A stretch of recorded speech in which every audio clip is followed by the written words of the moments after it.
Hello students, next topic is that dynamic nature of plant location. So permanent good location for any industry is not possible. કોઈ પણ industry માટે જે આપણું location છે એ ever આપણી માટે સારું જ રહેશે એ કોઈ પોસિબલ નથી. Because the actually the no location can be considered a unique and can remain good forever. Because ઘણા બધા રીઝનથી ઘણા બધા એના ફેક્ટર છે જે અફેક્ટ કરે છે જેના બેઝ ઉપર આપણે ઘણીવાર આપણા પ્લાન્ટને રીલોકેશન કરવાની પણ રિક્વાયરમેન્ટ પડતી હોય છે. The business uncertainty and dynamize maybe convert a good location of today into an inferior one of the tomorrow, and vice versa. Location study thus required a constant monitoring. So the problem of decision to move or stay at a particular location is always before to the management point of view. કે જે પણ આપણો કોઈ plan છે location આપણે continuous એને monitoring કરવું પડશે. ઘણા બધા ફેક્ટર જે અફેક્ટ કરતા હોય પણ આપણે જોશું કે કયા કયા રિલોકેશન કરવાના બધા ફેક્ટર છે આપણી પાસે, અને જે આખરો ડિસિઝન છે કે અહીંયા રહેવું કે ના રહેવું તો મેનેજમેન્ટ પાસે છે. પણ આ બધા જે નેચર છે dynamic nature of the plant location આપણે કહી શકીએ. Specially when some expansion program is undertaken. ખાસ કરીને જે આ ડાયનેમિક નેચર તમે જોવા જોઈએ તો મેઇન પોઈન્ટ છે રિલોકેશન પ્લાન કરવાનું રીઝન છે એ છે ફ્યુચર એક્સપાન્શન પ્રોગ્રામ. ઘણીવાર એવું થશે કે તમારો જે પ્લાન છે તમારે ફ્યુચરની અંદર એક્સપાન્ડ કરવાની રિક્વાયરમેન્ટ પડે તો આપણી પાસે સામે લેન્ડ એટલી અવેલેબિલિટી ન હોય તો આપણે શું કરવું પડે, આખો પ્લાન્ટ જ આપણે ફરીવાર રિલોકેટ કરવો પડે. બરાબર. So shift of plant to some other place known as શું કહેવામાં આવે છે, રિલોકેશન કહેવામાં આવે છે. બરાબર.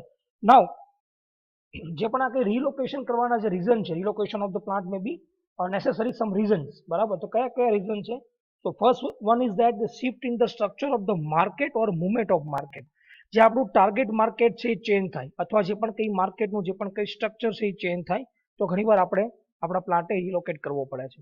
Second is then change in nature and cost of transportation.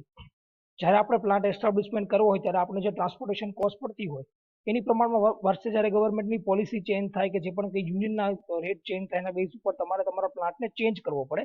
તો એના કારણે શું તમારું જે ઓવરઓલ ટ્રાન્સપોર્ટેશન કોસ્ટ તમારી જે તમારા ડાયરેક્ટ કોસ્ટમાં ઇન્ક્લુડ થશે, જેના કારણે તમારી પ્રોડક્ટિવિટી કેવું થશે, ઘટશે. તો એ આપણે પોસાય એવી ના હોય તો આપણે એ વખતે પ્લાન્ટને તમારે ચેન્જ કરવો પડે. નેચર ઉપર તમને મેં કીધું ઘણા બધા રીઝન હોઈ શકે, સોશિયલના ઉપર એ બધા રીઝન હોઈ શકે. Change in the cost and availability of the raw material.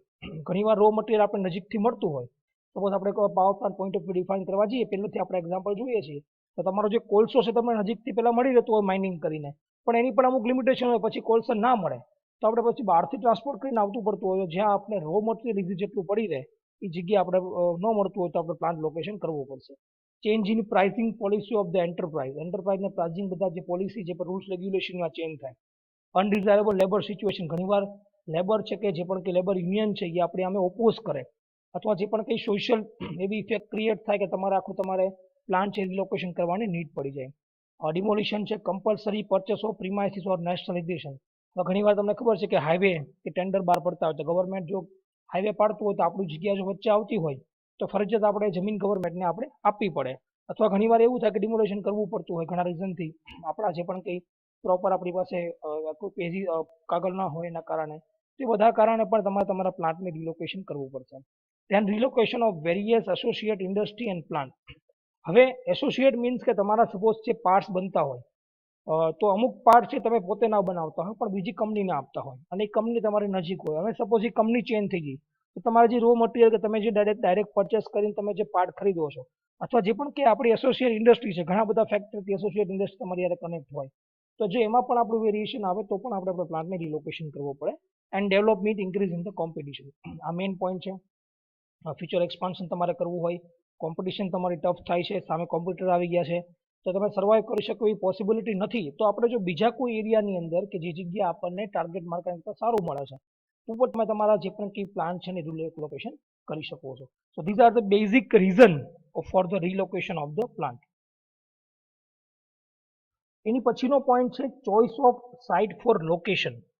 કે જે આપણે સાઇટ સિલેક્શન કરીએ છીએ એટલે કે આપણું જે પણ કંઈ ઇન્ડસ્ટ્રીનું જે આપણે લોકેશન આઈડેન્ટિફાઈ કરીએ છીએ તો એને પસંદગી કઈ રીતે કરવી. તો ચોઇસના સ્ટેપ આપેલા છે. First one is the region select કરશું, and second one is the locality select કરશું, એન્ડ થર્ડ વન ઇઝ તમારી જે પણ કે એકચ્યુઅલ તમારે જે પણ કંઈ સાઇટ સિલેક્શન કરવાનું છે. આ ત્રણ ફેઝની અંદર આપણે આપણી જે ચોઇસ છે શરૂઆતની એ આપણે કરવાના છીએ. એમાં જે ફર્સ્ટ આવે છે region selection. Region selection means આપણે એને કઈ રીતે આઈડેન્ટિફાઈ કરી શકીએ. So the geographical area is divided on the basis of the natural region or political boundary within the Nations. જે પણ આપણો જીઓગ્રાફિક એરિયા છે કેવી રીતે ડિવાઈડ કરતો કે જે પણ કંઈ પોલિટિકલ બાઉન્ડ્રી છે કે જે પણ આપણા કંઈ નેચરલ રિજન છે એના કારણે તમારા જે પણ કંઈ ડિવાઈડ કરેલા છે. But the suitable of various region are consider on the basis of comparative cost and advantage available out of the possible region. આપણે જે પસંદગી કરવાની છે કેના બેઝ ઉપર કરવાની છે? Comparative cost point of view અને એડવાન્ટેજ, એ રિજિયનનો આપણે એડવાન્ટેજ શું મળે છે આપણી કંપની માટે. તો જનરલી ધ ફોલોવિંગ જે બેઝિક પોઈન્ટ છે કન્સિડર થાય છે તમારા region selection point of view. First one છે availability and the proximity of the raw material. તમારું રો મટીરિયલ તમને કેટલું નજીક મળે છે, બીકોઝ તમારો બેઝ આખો રો મટીરિયલ ઉપર જ છે, માર્કેટ કેટલું નજીક છે. Then utility of the market means તમારું ટાર્ગેટ માર્કેટ કેટલું નજીક છે. તો ઇનપુટ એટલે રો મટીરિયલ અને આઉટપુટ એટલે તમારું ટાર્ગેટ માર્કેટ, એ બંનેની જો અવેબિલિટી નજીક હોય તો તમે એ રીતે રિજિયન પસંદ કરો તો તમારી માટે બેનિફિશિયલ છે. Third one is availability of required labour skill and semi skill labour. તમારી કંપની માટે તમારા લેબરની તો રિક્વાયરમેન્ટ પડશે જ તે, તો લેબર તમને કેટલા નજીક અવેલેબલ મળી રહેશે એ પણ જોવું પડશે. અને મેઇન પોઈન્ટ છે ક્લાઇમેટ કન્ડિશન. અમુક ક્લાઇમેટ કન્ડિશન જે ફોરેન કન્ટ્રીઝમાં એવી હોય છે, ઇન્ડિયા પોઈન્ટ ઓફ વ્યૂ તો આપણે કોઈ ઇસ્યુ નથી, પણ અમુક જે કન્ડિશન એવી કે લગભગ 8 મહિના તો સ્નોફોલ રહેતો હોય, તો એવા કન્ડિશનની અંદર તમારે તમારો જે પણ પ્લાન્ટ કે કોઈ ચલાવવું પોસિબલ ના થઈ શકતું હોય તો ખાસ તમારે ક્લાઇમેટ કન્ડિશન પણ એક ફેક્ટર છે તમારે યાની અંદર કન્સિડર કરવો પડશે. Now second point is that locality selection. Already urban, rural અને સબઅર્બન તમે જાણો છો, જે રૂરલ પેલા ગામડાઓ, અર્બન અત્યારે આપણું સિટી અને અમુક જે સબ એરિયા આપણે ડિફાઇન કરીએ છીએ. So after selecting the region the specific locality within the region is consider. So following the alternatives are open in selected for the locality point of urban એટલે શહેરી વિસ્તાર છે, ગામડા વિસ્તાર અને મધ્યમ જે પણ શહેર અને ગામડાની વચ્ચેનો આપણે એરિયા કહી શકીએ. તો બેસ્ટ પોઈન્ટ ઓફ વ્યૂ છે કે અર્બનથી દૂર રાખવું, રૂરલથી પણ દૂર રાખવું, સબઅર્બન એરિયાની અંદર આપણે આપણું સિલેક્શન કરી શકીએ. નાઉ નેક્સ્ટ પોઈન્ટ છે actual site selection. So the following factor must be considered while the selecting the actual site of the industry.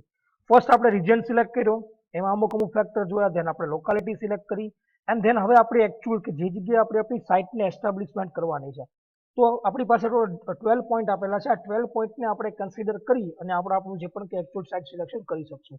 તમે તમારા જે પણ કંઈ ઓપન એન્ડેડ પ્રોબ્લેમની અંદર તમે તમારું જે પણ કંઈ ફિઝિબિલિટી રિપોર્ટ બનાવવાના છો એની માટે પણ તમારે જે પણ આ એકચ્યુઅલ સાઇટ સિલેક્શન ફેક્ટર તમારી માટે ઇમ્પોર્ટન્ટ બનશે. So first one is that availability of the raw material. So as fast as possible the site selection should be near the source of the raw material, because input આપણી પાસે જેટલું નજીક હશે એટલું આપણે આઉટપુટ જલ્દી મળશે. So that the cost of the transportation can be minimized. Raw material નજીક હોય તો ઘણીવાર તો એવા રો મટીરિયલ નજીક હોય છે તમે બેલ્ટ કન્વેયર થ્રુ પણ લાવી શકો, તો તમારું જે ટ્રાન્સપોર્ટેશન કોસ્ટ તમારે મિનિમાઇઝ થઈ જશે. બીજું સ્ટોરિંગ કોસ્ટ, તમારે જે પણ કંઈ તમારે સ્ટોર કરવું પડે. ઘણીવાર તમને ખબર છે કે અમુક જે પણ કંઈ power plant point of define કરવા જાવ તો તમારો જે કોલ છે, કોલસો એ તમારા એમપીમાંથી મંગાવવો પડતો, બીજા એરિયામાંથી મંગાવવો પડતો. જ્યારે અમે પાંદરો પાવર પ્લાન્ટ તમે જુઓ તો પાંદરોમાં તમને ખબર છે કે બેલ્ટ કન્વેયર થ્રુ જ ત્યાંથી માઇનિંગમાંથી આવે છે, પડવાની અંદર જીએમડીસીમાંથી આવે છે. તો તમારું જે પણ કંઈ રો મટીરિયલની તમારી જે પણ કંઈ કોસ્ટ છે એ કેવી થશે? ઘટી જશે. અને તમારી જે સ્ટોરિંગ કેપેસિટી એ પણ તમારી પાસે ઓછી હોય અને સ્ટોર કરવાની પણ જે કોસ્ટ હોય એ તમને એનો બેનિફિટ મળશે, can be reduce to the shorted lead time, because આપણે ઓછા ટાઈમની અંદર આપણે તરત આપણું જે પણ કંઈ પ્રોસેસ છે આપણે સ્ટાર્ટ કરી દેવાના છીએ. બીજી વસ્તુ, if the raw material are heavy and bulky, બરાબર, તો એ તમને કેવું પડશે? સસ્તું મળશે કમ્પેર ટુ બીજા કરતાં, cheap, but a low good amount of weight during the processing. તેના કારણે તમારા જે પણ કંઈ બીજી કન્ડિશન છે, અલગ અલગ તમારી fuel point of view fuel define કરતા હોય જે ઇન્ડસ્ટ્રી માટે હોય એ પણ તમને બેનિફિટ થશે. So it become essential to select near the source of the raw material. એટલે પહેલી પ્રાયોરિટી રાખવાની કે આપણું જે ઇનપુટ છે આપણે એકદમ નજીક મળી રહે. બીજું છે proximity to market, target market. વાત થઈ હતી કે if the industry is located near to the market then the cost of the transportation, finish good, advertising, distribution, આ બધું કોસ્ટ તમારી ક્યાં થઈ જવાની છે? ઘટી જવાની છે. and will be get reduced, તો તમારી ઓવરઓલ તમારી પ્રોડક્ટિવિટી વધવાની છે. થર્ડ પોઈન્ટ છે અવેબિલિટી ઓફ ધ લેબર, કારણ કે તમારી જે પણ ઇન્ડસ્ટ્રી ચાલવાની છે લેબરથી ચાલવાની છે. So the availability of the right kind of labour is required number at reasonable rate, also the deciding factor in selection of the site factor. જે નજીક રહેતા હોય તમારે ઓછા રેટમાં તમને પોસિબિલિટી મળી જાય. બીજી વસ્તુ છે કે અનસ્કિલ લેબર છે, ખાસ કરીને ગામડાઓની અંદર એ તમને વધારે મળી રહે area, and while the skill labour should be situation in the near the urban area. તમે જો વચ્ચેનો એરિયા પસંદ કરો તો તમે બંને પ્રકારના તમને જે પણ કંઈ લેબર છે એ તમને ઇઝીલી અવેલેબલ થઈ જવાના છે. એની પછીનો પોઈન્ટ છે ટ્રાન્સપોર્ટેશન એન્ડ કોમ્યુનિકેશન ફેસિલિટી. ખાસ કરીને બંને પોઈન્ટ એવા છે કે જેના બેઝ ઉપર તમારી ઇન્ડસ્ટ્રી ઘણું બધું ડિપેન્ડ કરતી હોય છે. ડાયરેક્ટ કોસ્ટની અંદર તમારી ટ્રાન્સપોર્ટેશન ઘણી બધી કોસ્ટ આવતી હોય છે. તો the need of the transport શું કામ કરે? Arise because of the raw material and fuel are to be move to the industry. બરાબર. રો મટીરિયલ લાવવા માટે એ નજીક હોય તો ઠીક છે, બાકી થોડુંક ટ્રાન્સપોર્ટેશન કરવું પડે. બીજી ફિનિશ પ્રોડક્ટ તમારું જે આઉટપુટ છે એને પણ આપણે ટ્રાન્સપોર્ટેશન કરવું પડે industry to market point of view. So one thing is been equal since transportation cost has major effect on the product cost. Direct cost and the direct તમારી effect થવાની છે. As the region well served by the transport facility are more suitable for the industry location point of view. Communication પર એટલી because communication facility like કે મેલ છે, telephone છે, mobile tower છે, it must be adapted. એ પણ તમારે એકદમ નજીક હોય તો તમે easily તમે બીજાની હારે communicate કરી શકો. Regularity of the service in the requirement છે, safety, speed and low cost are essential both transportation and the communication point of view. Now fifth point છે availability of the power and fuel. Power અને fuel કેટલો નજીક છે.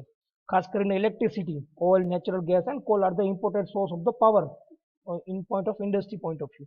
So the availability, reliability and cheap power supplies is an important factor in the location of the ખાસ કરીને electrochemical જે industry હોય એની માટે આ પાવર અને ફ્યુલની રિક્વાયરમેન્ટ હોય છે.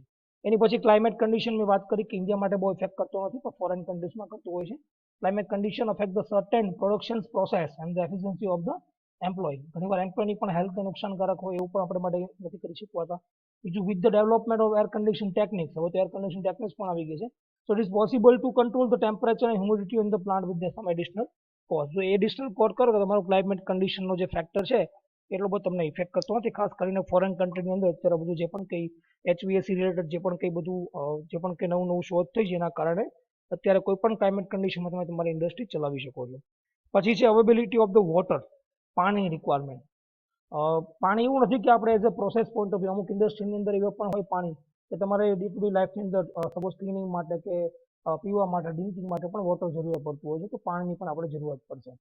નાવ એન્જિનિયરિંગ ઇન્ડસ્ટ્રીઝ, એ બધી કઈ ઇન્ડસ્ટ્રી કે many industry such as processing and assemble industry are not producing all part of the product.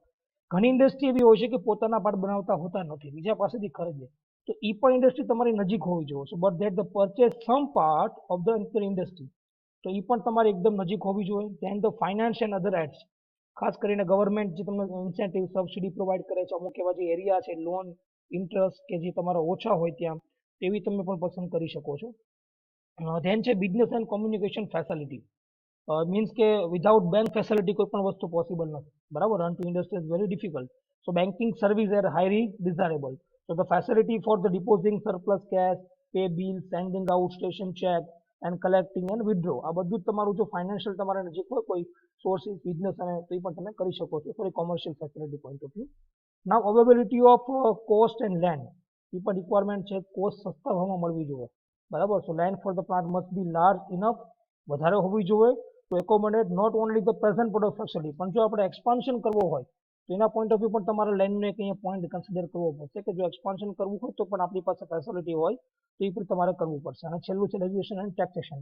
ગવર્મેન્ટની જે પણ કંઈ પોલિસી છે for the state government and the local body related the issue of the licence, building code આવે, લેબરના બધા જે પણ અલગ લોસ આવશે આપણે આગળ જો સ્ટડી કરવાના છે તો એના માટે પણ આ બધી વસ્તુ છે.